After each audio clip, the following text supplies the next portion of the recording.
Welcome to the Partnership for National Unity press conference for August 8th, 2025. Joining today's press conference is Mr. Aubrey C. Norton, Member of Parliament, leader of the People's National Congress Reform, and presidential candidate for the Partnership for National Unity. Today's press statement will be read by the leader. Prohibiting cell phones in the polling booth is the best way to counteract vote buying. We share the position of GCOM Commissioner Vincent Alexander that GCOM must totally prohibit electors from carrying their phones into the polling booth. That is, in the compartment where the actual marking of the ballot will occur. These elections are likely to see the biggest effort in our history to buy votes. Such a scheme is severely undermined when an elector is unable to provide a photograph of his or her marked ballot to the vote buyer. An election in which votes are bought will not reflect the will of the people. Guyanese must therefore be suspicious of the PPP, whose GCOM commissioners voted to allow cell phones in the polling booth. The APNU coalition would advise voters in general, that to avoid suspicion, they should avoid any handling of their cell phones in the polling booth. In this regard, Guyanese must also take note that the following violations of the law carry fines of up to $65,000 and imprisonment of up to 2 years. 1. Directly or indirectly inducing an elector to display his or her ballot after he or she has marked it. 2. Displaying your marked ballot paper for others to see. 3. Unduly influencing an elector by, for example, threats or bribing an elector by money, gift, and other valuables to vote or not to vote.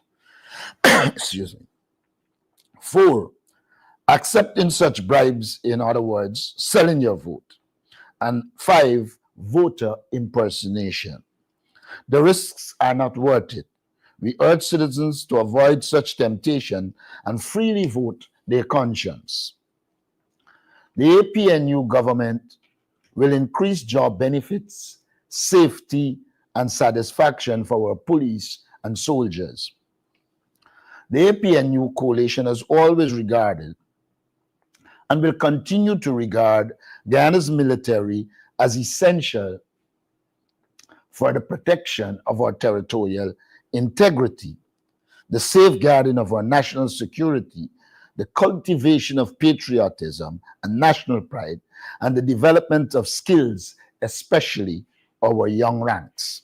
We will train and prepare our soldiers for life after military service as well.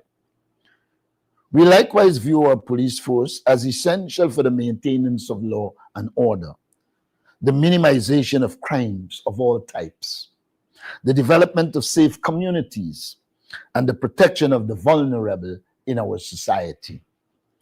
Both our military and police force deserve all the benefits they have recently received.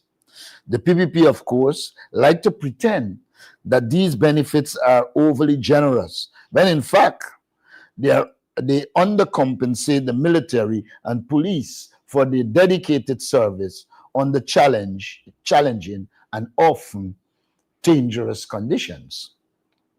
We have listened to the concerns and demands of our soldiers and police. We understand their plight and problems.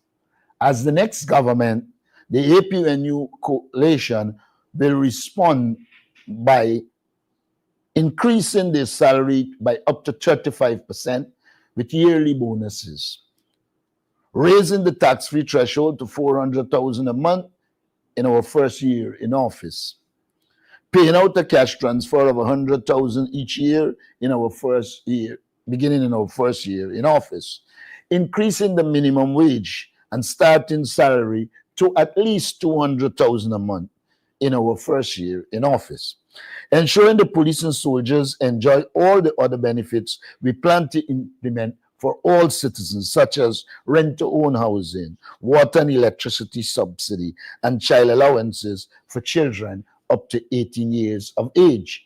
Ensuring promotions and training scholarships are based on merit and transparent rules, not on politics or favoritism. Expanding bursary awards to their children, giving them priority for house lot allocation and housing, establishing an expert commission to review the conditions of service and to make recommendations on living condition in camps and compounds, benefits and compensation, job satisfaction, personal safety, etc. For our soldiers especially, we will provide better barrack conditions, especially those in the infantry units and those serving in border locations. Better equip the army with modern military equipment and armament, especially for those units protecting our border and ensuring national security. Upgrade the technical skills of soldiers in such areas as computer technology, construction, agriculture, and vehicle repairs and maintenance. For our policemen and women especially, we will ensure all appointments and other benefits are implemented without violating the Constitution.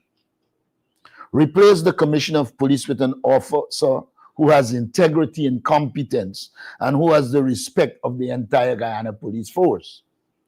Increase the ability of the police to do their job by introducing and providing training in advanced policing technology to deter, detect, and solve crimes, such as drones, smarter police vehicles, automatic license plate recognition technology, and digital forensic software to find, recover, and preserve digital evidence. Ensure the personal safety of policemen and women by equipping them with the right protective gear and providing comprehensive training on de-escalation techniques and self-defense. Our vision of putting people first extends to every Guyanese, including those who serve in the disciplined forces. Thank you. Thank you. At this time, I'll open the floor for questions on the press statement. And as customary, please do so by the raise of hand and indicating your news agency.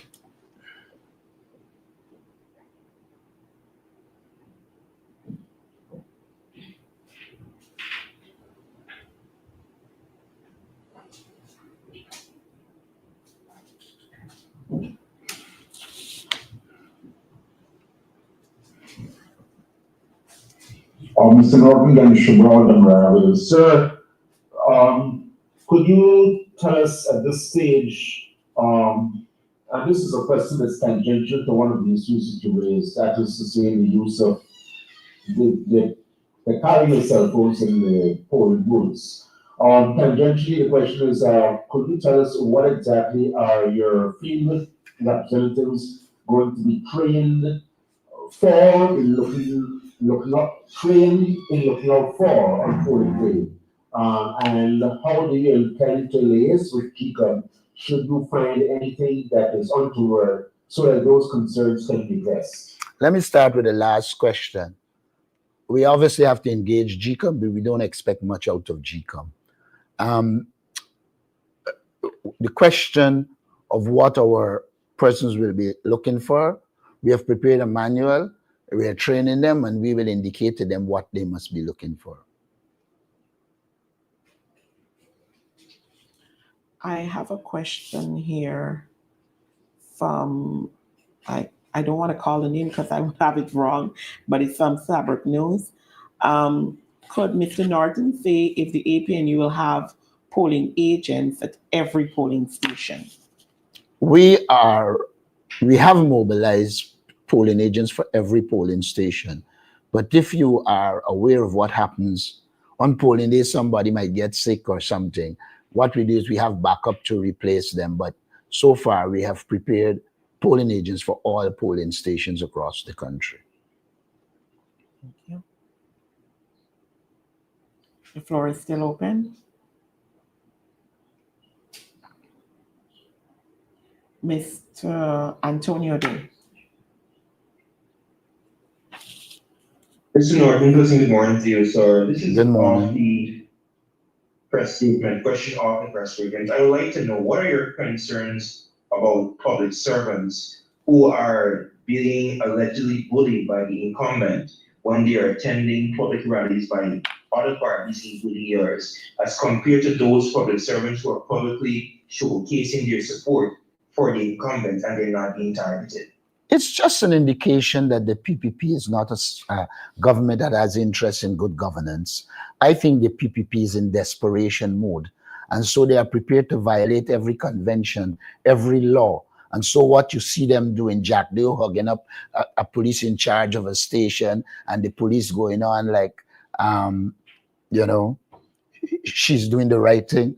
All of those things are a manifestation of the crisis in this society, that the police has been politicized, that the police leadership no longer subscribe to the constitution or the rules governing the police.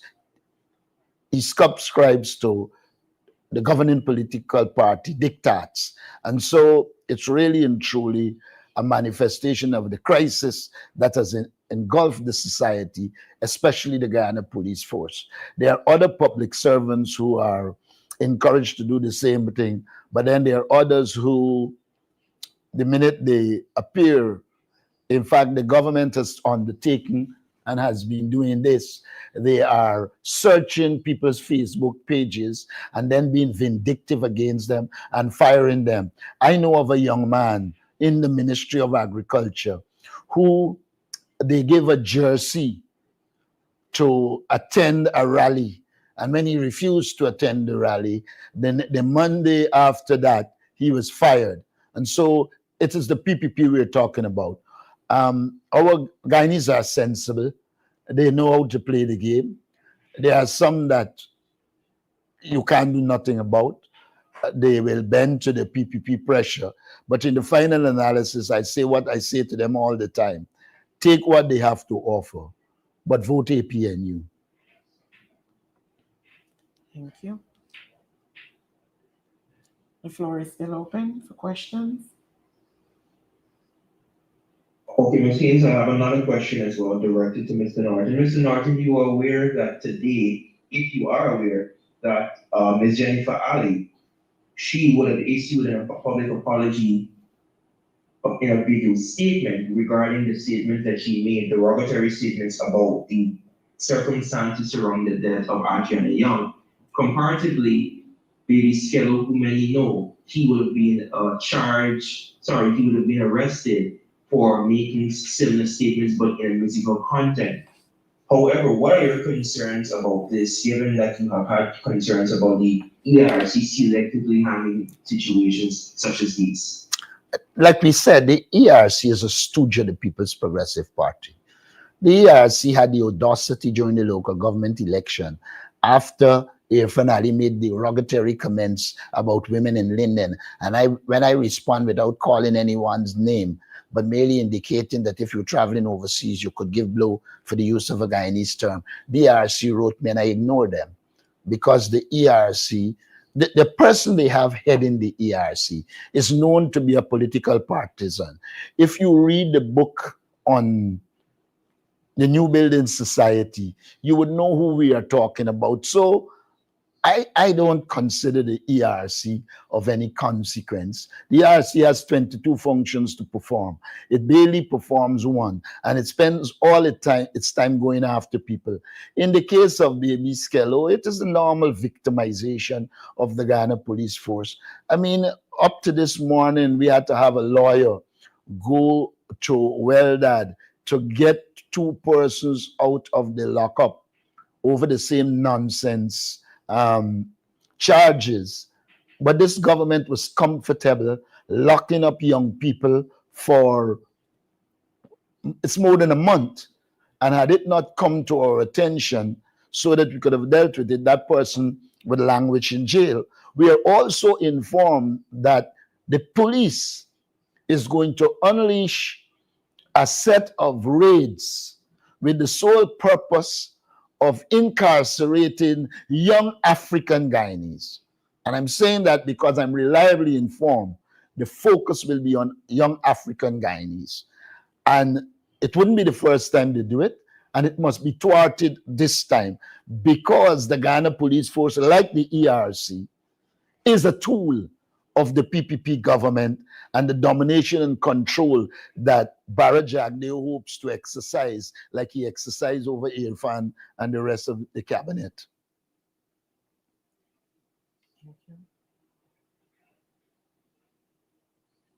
Floor is still open for questions. Questions as well, of course, outside of the press statement.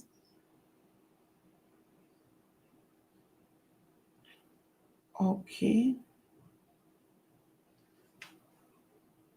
Miss Tammy Garnett. Hi, good morning, everyone. Tammy from the United Times. Good morning. My question is pertaining to the APNU agents that are going to be at the polling station. In 2020, during the issue with the missing documents from the ballot box, there was an insinuation that there was a question of why the APNU agents didn't object to these at the polling stations, and there was the insinuation that APNU polling agents were actually complicit in allowing these discrepancies to happen. Can you say how the party is going about vetting your polling agent this time around? And can you say what became of those polling agents that the party was suspicious of playing a role in, or that you had said might play a role in some of the discrepancies you guys were uncomfortable with? Thanks for your question, but you shouldn't impute to the APNU things it didn't impute to itself. At no stage did we accuse polling agents of doing what you suggested. And so I don't know that I should tell you what we will do different this time, because we will prepare our polling agents, train them. We are well aware that the PPP and others are planning on spending a lot of money to bribe people. We will do what we need to do to protect the system against that. But I do not know at any stage that we suggested that our polling agents were complicit in the PPP rigging of the 2020 elections. Thank you. The floor is still open. All right. With there being no other questions, I want to thank our media personnel for joining. One sec. All right. I see the hand of Miss Williams just going up. Miss Williams. Good morning. Good morning. Can you hear me? Yes, I can. Okay. Good morning. This is for Mr. Martin. I've noticed the party has been hot on the campaign trail, having a number of rallies, including featuring Mr. Terence Campbell, who was once against your leadership and is now trying to get close to your party. Do you believe he's still connected with the ARC? And is there a plan to ensure that the party has its way in the future? You know, I have a problem when people impute things. You know, if you start from a predisposition of bias, you tend to impute things. As far as I'm aware, Terence Campbell was always in support of coalition, but he took on a role to narrow differences between groups, etc., so that we could have arrived at a coalition movement. I do not know of him being against my leadership. We were always in contact, even while he pursued options he think that will suit us. And so I just would plead with you to relate to the facts rather than the fictions of the mind. Thank you. I see the hand of Mr. Dennis Chirag.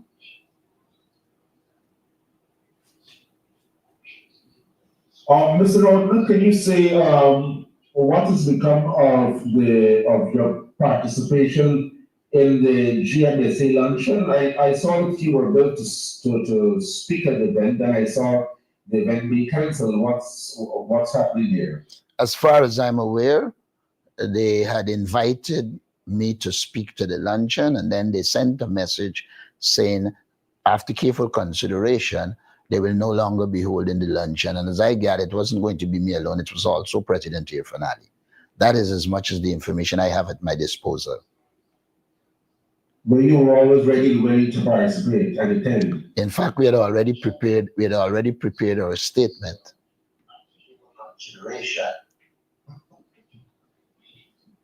Thank you. Oh boy.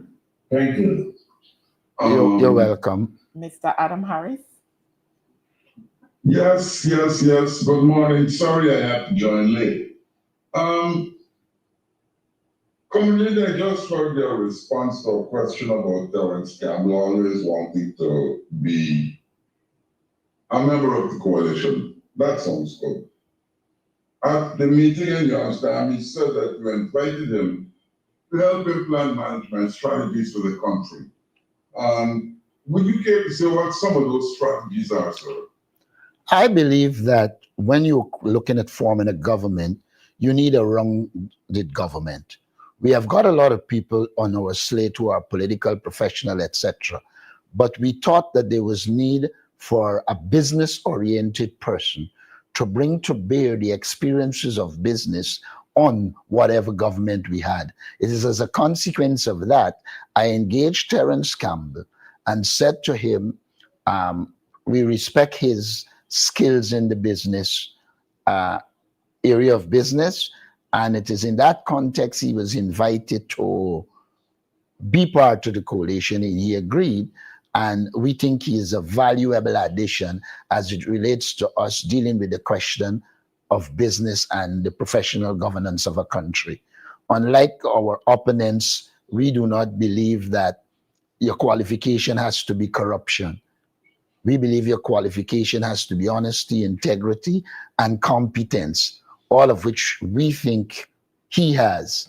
And so we see him as an asset, and we're comfortable engaging him. That is not to say he doesn't have his own views. He's entitled to his own views. We're not going to be like the PPP, where you either fall in line or you're dead. That's the reality. Thank you.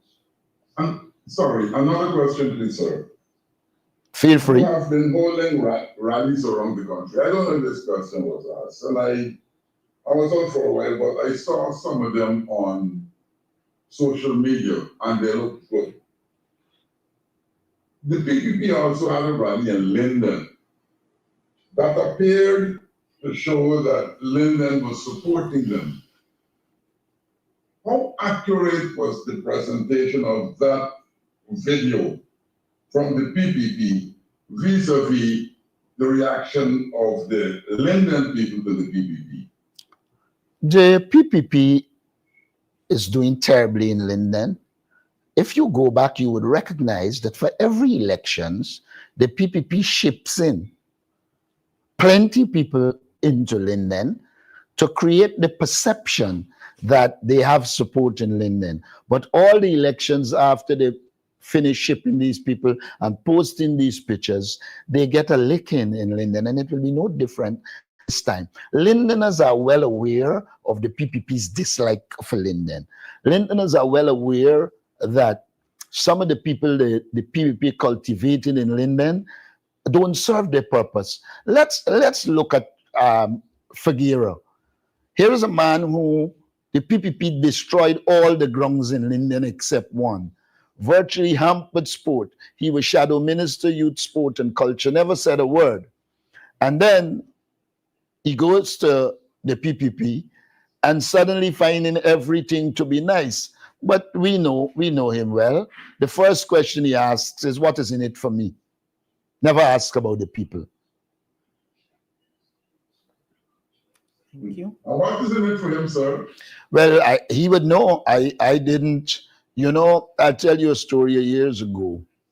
Years ago, Robert Corbyn asked me to go to Linden to identify possible candidates for regional chairman in Linden. At the time, I spoke to 3 people. The first one I spoke to was young Collie Hercules, who was heading to Barbados and couldn't do it. The second person I spoke to was Figueroa. And he asked me the same question, what was in it for me? And then I spoke with Sharma Solomon, who had a little more focus, who focused more on the people and what he can do for Linden, and the rest is history. I never chose Figueroa or recommended him. Thank you. Are you satisfied by what's happening on the campaign trail? I would say that we are satisfied, but in a campaign, you have to be careful when you're satisfied.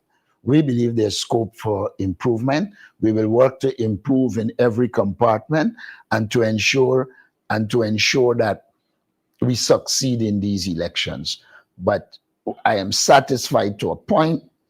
But if satisfaction leads to complacency, I avoid satisfaction. Thank you. Any other questions?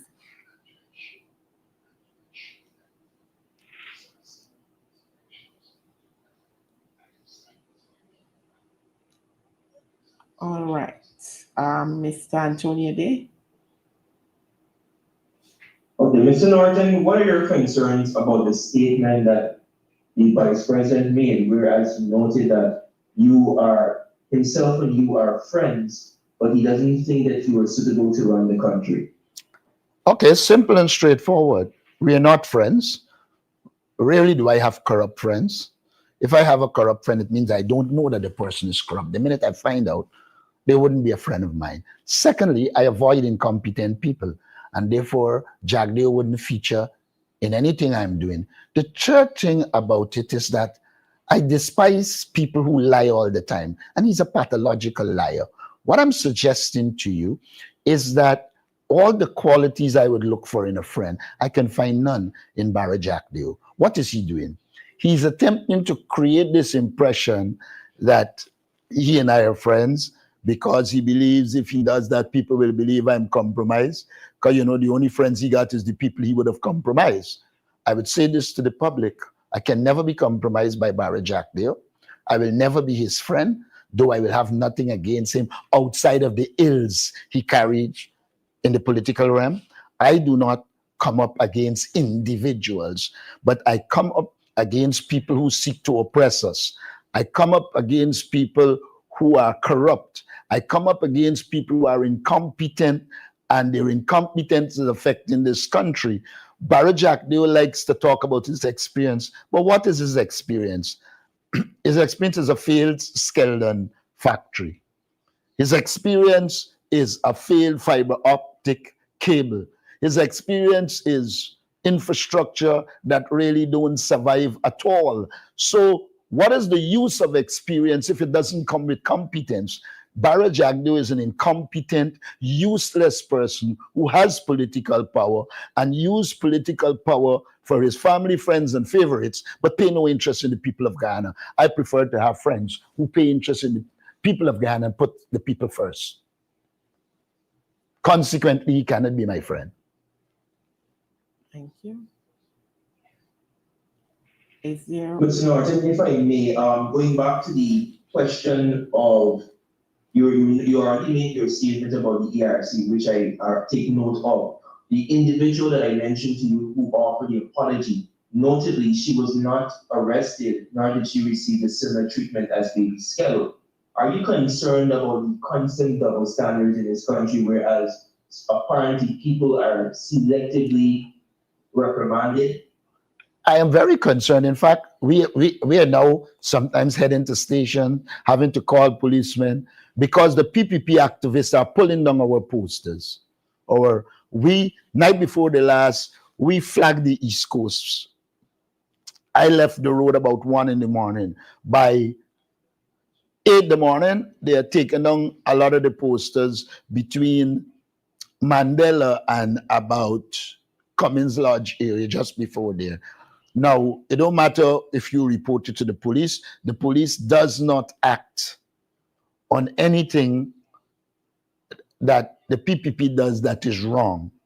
And then they come after our supporters, even without evidence, like the young man who they have no evidence, pull down a flag, but just pick him up. You know, the police force has been weaponized against the APNU. The police force is a stooge of the People's Progressive Party. The police force is misused by this regime.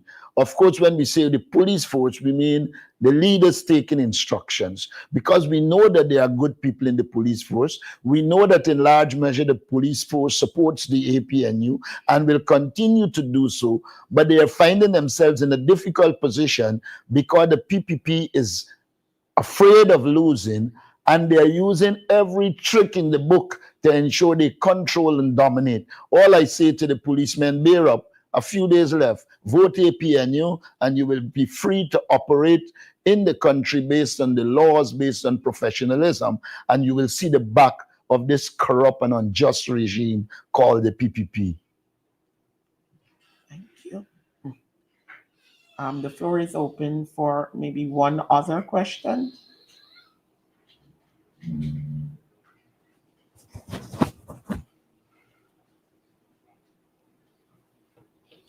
All right, with there being no other questions, I would like to thank our media personnel for joining today's press conference, and of course to you, our viewing audience, and all our social media platforms.